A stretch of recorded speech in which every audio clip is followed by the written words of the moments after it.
in the presence of the first woman in Black America to be elected as Vice President of our country.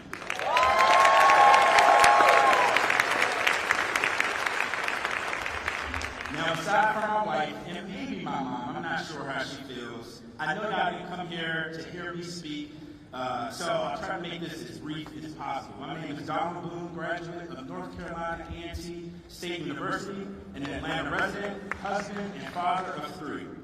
And I also happen to be the CEO and founder of a venture-backed software startup, Boxed. We help small and medium-sized businesses start and grow their online equipment rental companies. So obviously, everything that we're talking about today is extremely near and dear to my heart. But, like many entrepreneurs and those in this crowd, the path to me getting here today has not been easy. It's had its fair share of ups and downs, scrapes and bruises, paths less traveled. And I wouldn't recommend this to anybody, but to get Boxed off the ground back in 2019, I cashed out my 401k. Not part of it, all of my 401k. And then soon thereafter, I also became American Express's, MasterCard, and Visa's ideal client and best friend. You guys probably know what's coming next. I maxed out all 3 of my credit cards to keep my business growing. And if that wasn't enough to make my wife want to divorce me, in 2001, we're talking peak COVID, we moved with our 3 kids from Seattle to Greenville, South Carolina, across the country to move in with my mother-in-law. All so that I could chase this dream of building Black wealth. But here's the thing.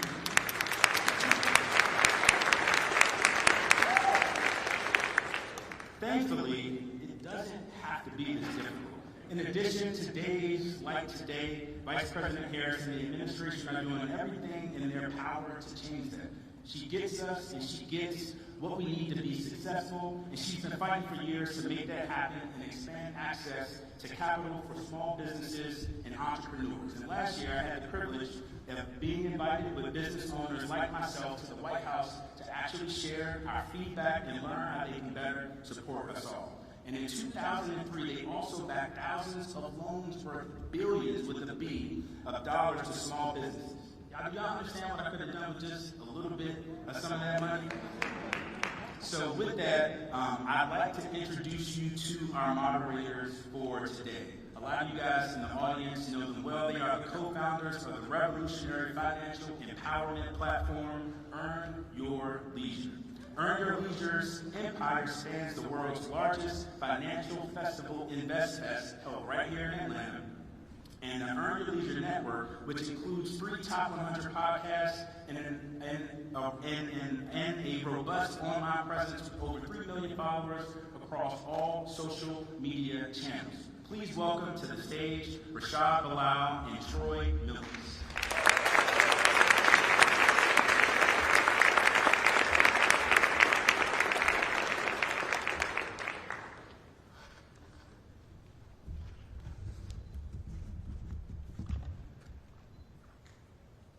Are we speaking or? And finally, to tell us a little bit more and how we can get our hands on some of those dollars and support small businesses, it's my honor to introduce my sorority sister and the Vice President of the United States, Kamala Harris.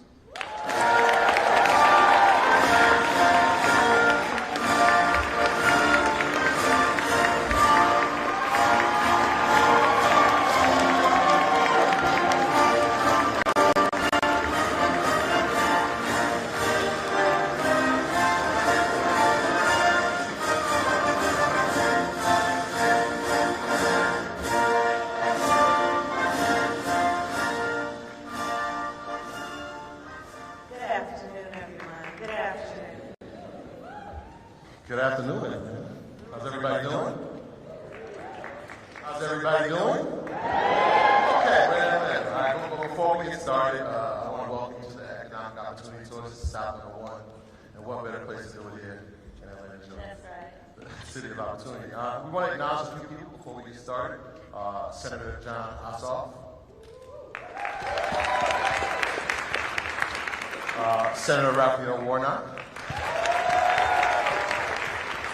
Representative Steve Horsford, who is the chair of the Congressional Black Caucus, and is celebrating a birthday with us today.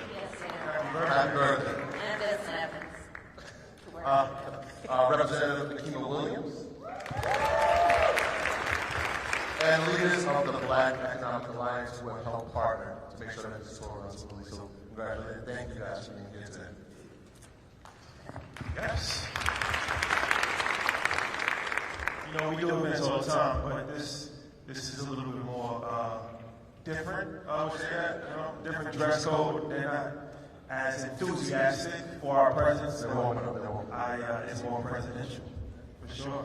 Well, first and foremost, thank you for inviting us to have this conversation. Is something that we are definitely looking forward to, for sure. Me too, thanks. So my first question is, how are you and the president building an economy that provides an opportunity for all? So let me start by thanking Donald Boone for that introduction and being here. He is one of the almost 50 entrepreneurs that I invited to my office at the White House last summer to talk about their work, and so I could listen to them and learn what we needed to do to get the word out about what we are doing. And this economic opportunity tour, as much as anything, was born out of that, and then a dinner that the three of us had at my house. And is therefore about being on the road, to let folks know what is available to them. In the spirit of understanding, we have so many entrepreneurs. We have so many people who have incredible ideas. They are innovative, hardworking, ambitious, have aspirations, have vision. None of that we lack for in the community. But for most folks, we lack access to the resources that will feed those ambitions and those aspirations. I chose Atlanta to be the kickoff for this economic opportunity tour for many reasons that include one of the leaders who is among us, and I would ask us to rise and applaud him, and that is Ambassador Andy Young.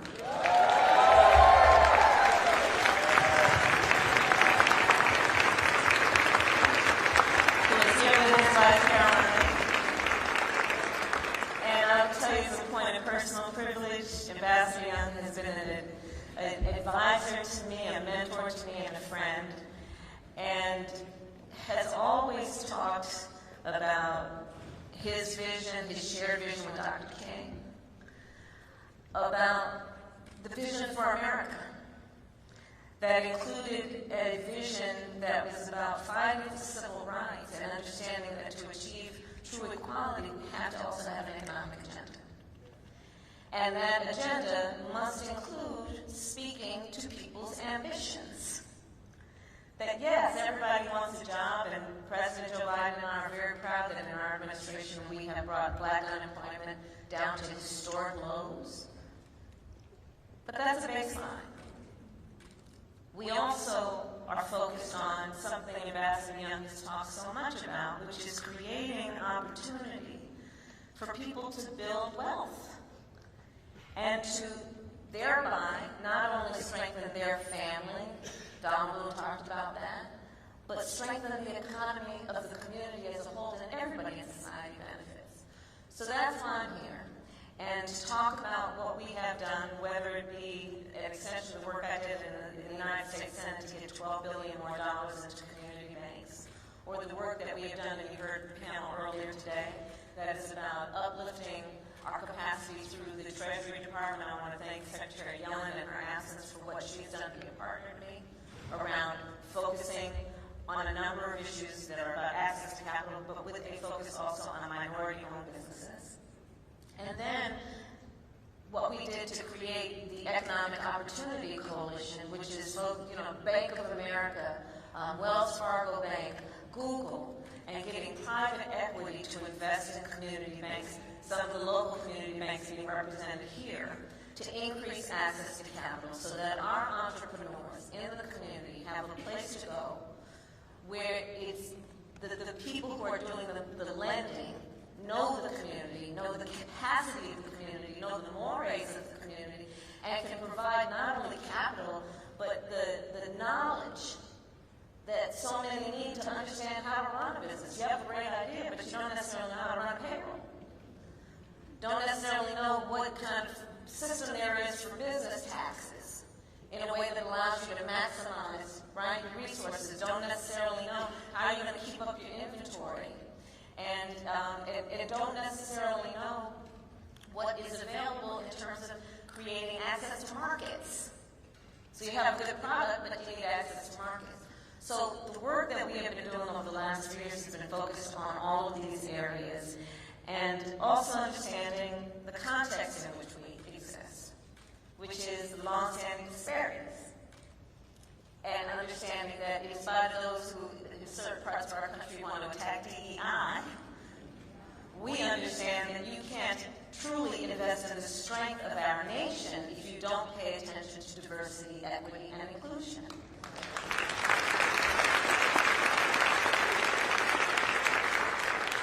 We are, for example, paying attention to the fact that in order for any family or individual to have economic well-being, much less the opportunity to create wealth, we need to take into account the history of, for example, the ability of Black folks in America to own a home.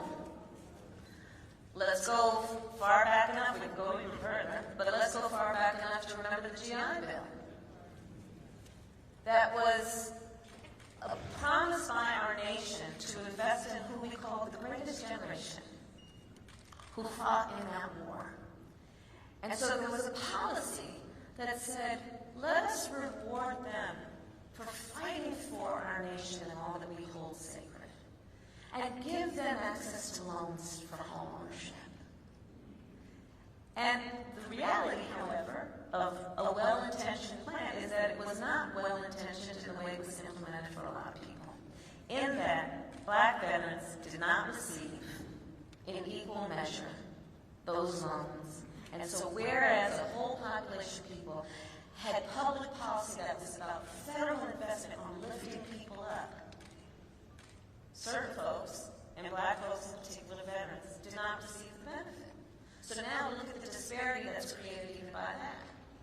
We look at the history of redlining. We look at the history of segregation. We remember what happened, I know we're going to talk about these urban plans, and what that did to cut freeways across communities and limit their access to commerce. We look at what we've been dealing with as an administration around bias and home appraisals, even to this day, where it is well documented that when a Black family in certain places is trying to get an appraisal for their home, be it to get a second loan or to sell it, they're appraised at a lower value than a similarly situated white family. And so these are some of the areas that we are focused on through our economic policies. We've been dealing with student loan debt. Understanding that, Black students are much more likely to take out a Pell Grant. We've seen an increase in tuition over the years, but the increase in Pell Grants has not been commensurate with that. We're working on that a bit. But the student loan debt and the forgiveness of that as a way to allow people to have more assets that they can then put into buying a home or building a business. So these are some of the examples of what we've been doing. We've been focused on medical debt. Let's add that. Medical debt can be one of the fastest ways that somebody can go bankrupt. And often that medical debt is accrued because of some medical emergency that someone or someone in their family has experienced that they didn't have the savings or the anticipation for. And we have now put in place a rule that is in the process of being implemented where we have required that medical debt cannot be a part of your credit score.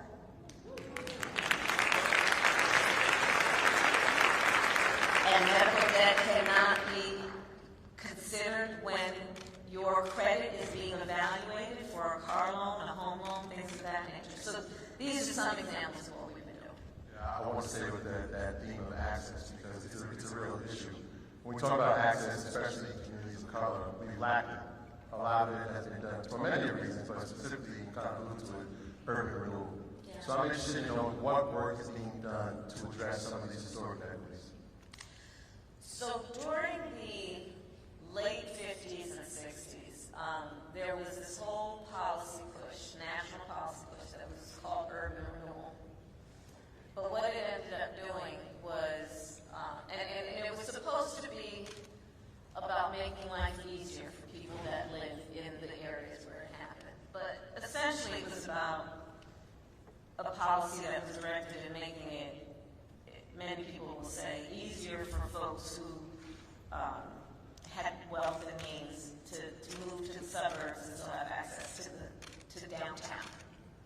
I'm oversimplifying it, but that's essentially it. And you see across the country, I'm going to be in Detroit on this tour, I'm going to be in Milwaukee, as y'all know, I'm from California, from the Bay Area, we saw it there, where these freeways were built, and they basically cut through communities, which bifurcated the community so that folks couldn't have easy access to, let's say, the small businesses from where they lived, and it ended up decimating these communities for years. So what we have been doing through our infrastructure bill is putting resources into basically reconnecting communities. So here in Atlanta, for example, Freeway 75 and 85, what we are doing is dealing with the fact that I guess there was a division from Sweet Auburn from downtown, and what we need to do to reconnect by creating basically pathways that include over that pathway creating parks, but literally the infrastructure, and recreating that infrastructure so we can reconnect communities. So here in Atlanta, there's going to be $158 million out of our infrastructure bill that will do that work, and it's going to create, we estimate, about 13,000 jobs. And also focus on affordable housing, which is one of the big issues that we're facing as a country. Another major issue for entrepreneurs is access to capital. We know that I think less than 1% goes to Black businesses. So what are some steps that you guys are doing to kind of correct that issue, which suffocates a lot of businesses from getting started or from expanding? So here's where I come to this point. None of us have achieved success without support. None of us. And without someone or people who understood our talent and our dreams and encouraged us to achieve it and showed us how to achieve it.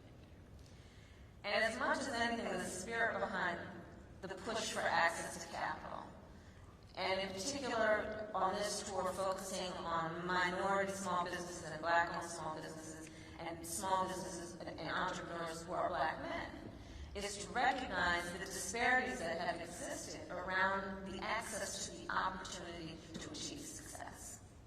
Again, I will say, because success is almost always a function of some investment from a community or others that went into the individual who then achieved success.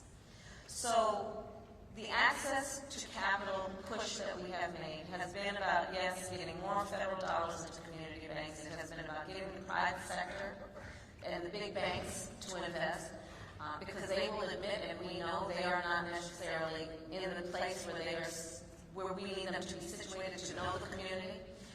Access to capital encompasses a commitment to also making sure that we are doing the teaching to then create the access to markets. So it's about financial literacy, a lot of what we talked about before around helping people know how to start a business and keep a business going. And it's also about understanding that our small, I interchange the word entrepreneur and small business. I think basically, depending on the generation, someone considers themselves an entrepreneur in terms of younger small businesses, but it's all entrepreneurship, right?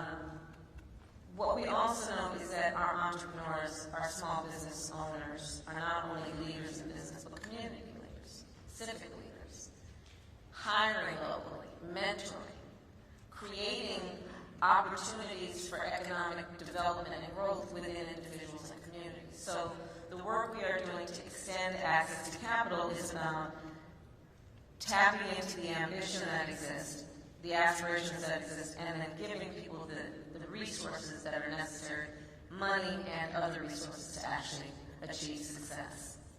Can you talk a little bit about how you all achieved your success and how this kind of approach would lend itself to others having a story similar to yours? We started with an iPhone and an idea. That's what we always say, that we didn't have any capital when we started, right?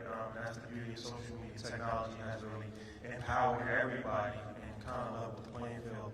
But what we're seeing is that when we're interviewing, other entrepreneurs that may not have the same business model as us, they have an extremely difficult time. And especially when we look at the next generation of unicorn companies, billion-dollar, multi-billion-dollar companies, those are mostly tech companies. And you do need a lot more money to start a tech company. So I feel like the entrepreneur in Morehouse is development. They have just as good ideas as Mark Zuckerberg and Jeff Bezos, but they don't have the capital. So they either abort those ideas or they work for those companies, but even that's an issue because we know that we are not hired at the same rate in Silicon Valley as other people as well, right? So even talking to Robert Smith and a lot of other people like that, this is a very complex problem.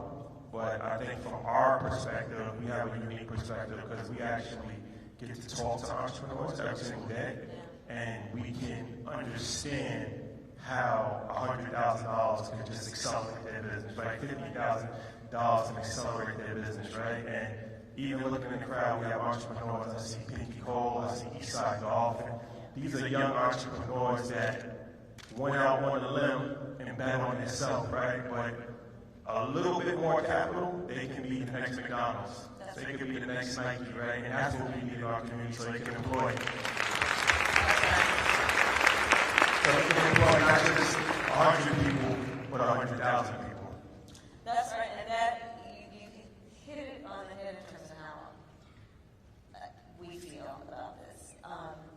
This is, yes, there are going to be those who need $20,000 loans, but folks need $1 million loans, right? And when we talk about a small business, it could be a dozen employees, but it could also be 200 employees. And it is that piece of it that is about getting to that next plateau. That is very much how I'm thinking about this tour and the work that we are doing. So yes, it's about startup capital, but also what is required then to grow and to scale and have it be sustainable. One of the pieces I failed to mention before, but I'll mention now, is the President and I, when we first came in, made a commitment that we are going to increase by 50% the number of federal contracts going to minority-owned businesses. And we're on track to that now. So part of the point of this tour has been to give folks information about how you apply for a federal contract. The reason that we made that commitment is because we then put in place more information that is available to more people about how to get a federal contract, because a lot of that historically has been who you know. And when you get a federal contract, it is potentially yours for life.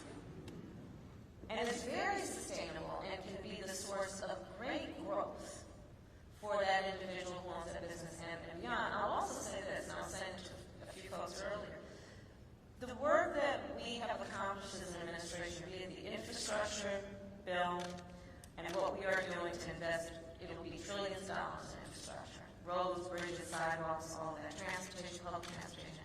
What we have done with the CHIPS and Science Act, which is about investment in technology and research and development. What we are doing with the Inflation Reduction Act, which is about at least $1 trillion invested in the climate and a clean energy economy. One of the compelling reasons for me to start this tour now, to ask all the leaders here for help in getting the word out about what is available to entrepreneurs and small businesses, is because we are in the process of putting a lot of money in the streets of America for this growth. And we want to make sure everyone has access to the opportunity to take advantage of the contracts and the work that is being generated by this policy push. And so we want to make sure people know about it and then know where they can receive the support to be ready to take on the work and then to grow their capacity.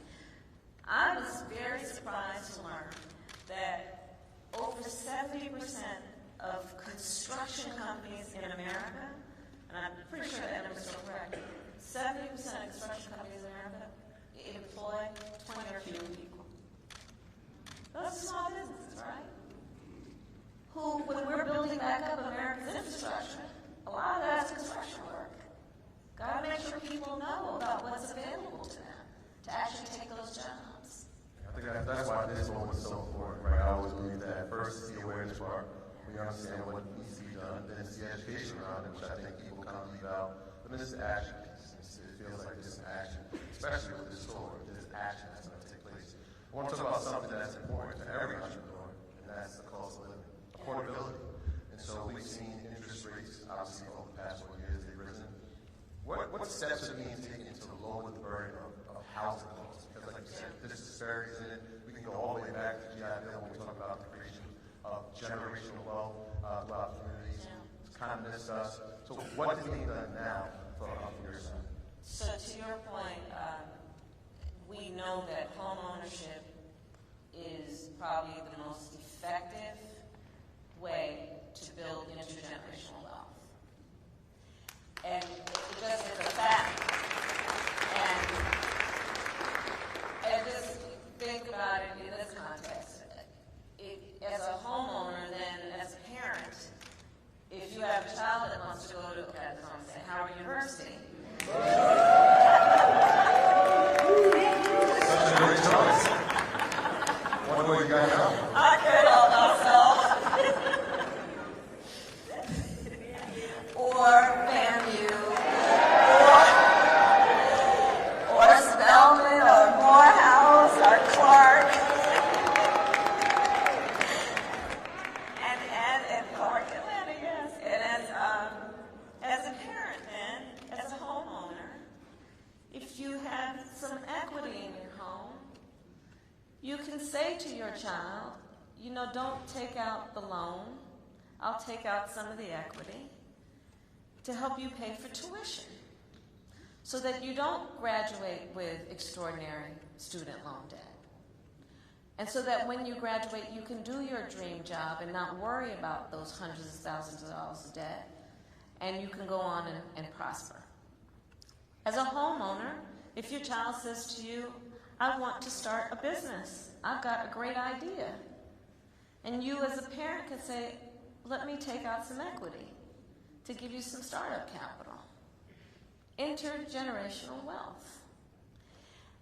However, again, as we've already discussed, there have been biases and explicit laws and practices that have been in place over generations to exclude certain folks and communities from that opportunity to create that wealth. And so we're focused on it, also knowing that the net worth of a homeowner is about 40 times that of a renter. Think about that.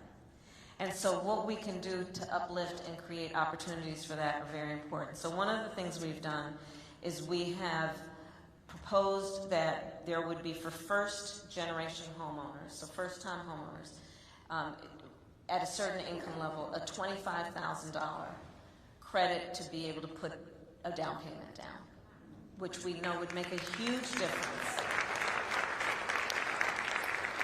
And then we're looking at an additional policy that would be about basically, for those who qualify, $400 a month in tax credits so people can be able to pay their mortgage on a monthly basis.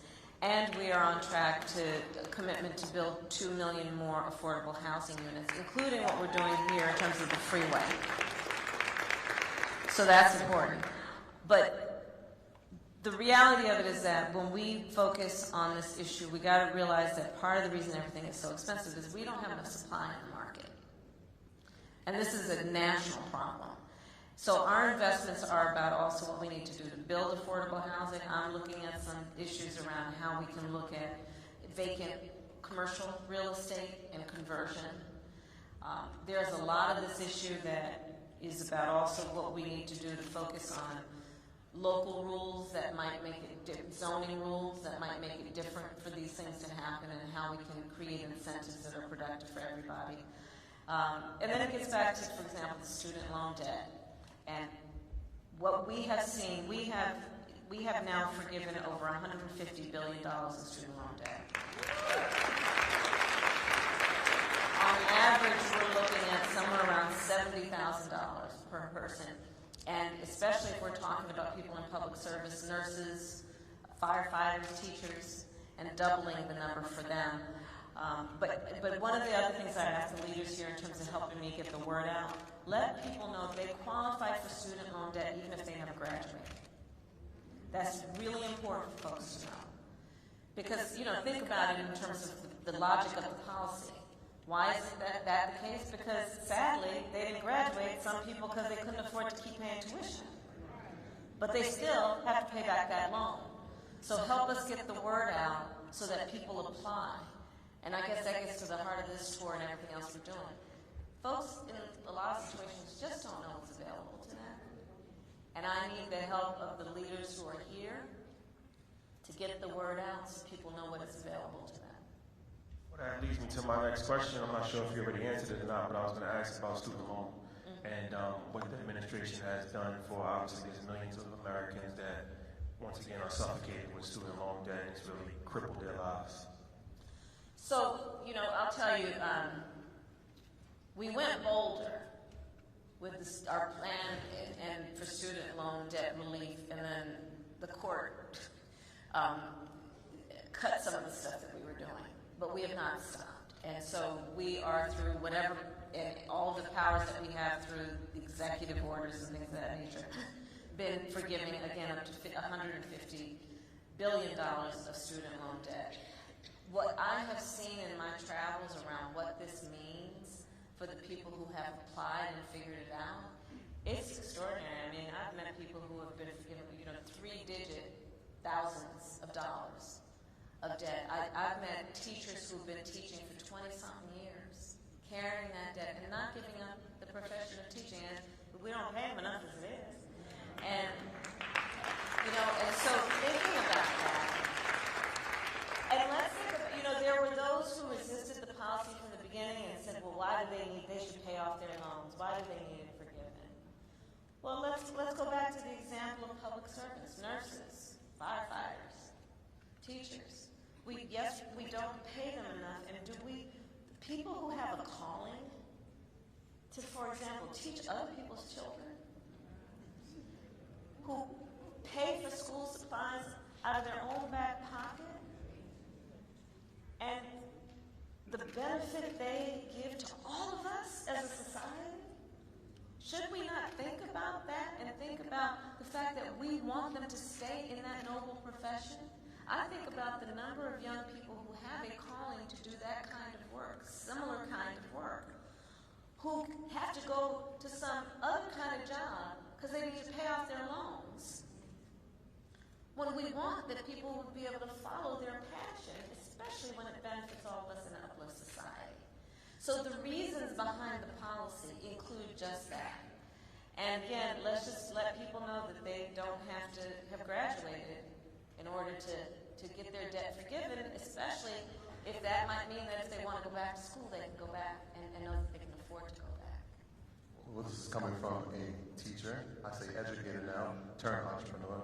I couldn't agree with you more. Pay our teachers. First, I just want to thank you for this. This has been an amazing opportunity. But we do have entrepreneurs here in the building. Where are entrepreneurs at? Big Dave, Chief Davis. Isaac Hayes in the back. He can't sing it because his dad, though. No. We wouldn't want him to either. What piece of advice would you like to leave this audience? Like I said, this is Atlanta is such a hub of innovation for many businesses. But what would you like to leave this audience with in terms of advice for entrepreneurship? That you are worthy of and entitled to receive an investment in your dream and your ambition, and to seek out the resources that exist, and we're trying to make it easier for you to find those resources. But seek them out and know, it's interesting, there's some studies that show that Black entrepreneurs are often less likely than others to actually apply for a loan for fear they will be rejected.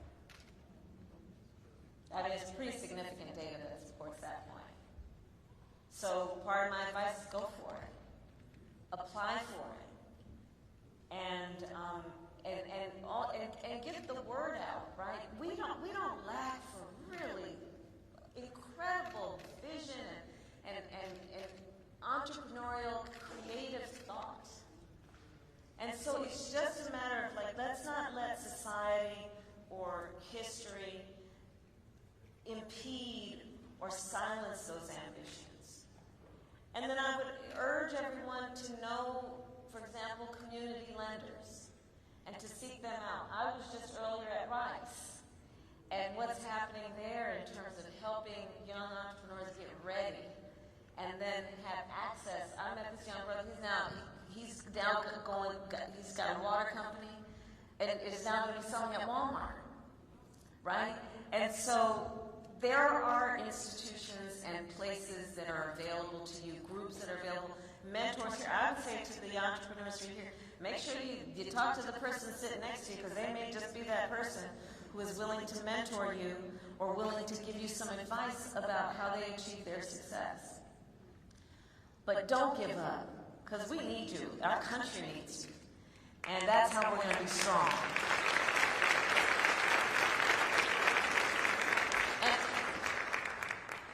And I want to just put a fine point on it. Be proud of your ambition. Be proud of your ambition. Have ambition. Dream with ambition. Do not ever be burdened by other people's limited ability to see what is possible. Don't let that burden you. My mother always used to say to me, don't you ever let anybody tell you who you are. You tell them who you are. Right? I was going to say, I eat no for breakfast. I don't hear no until maybe the 10th time. Don't hear no. Don't hear no. Madam Vice President, thank you for your time. Thank you. Thank you.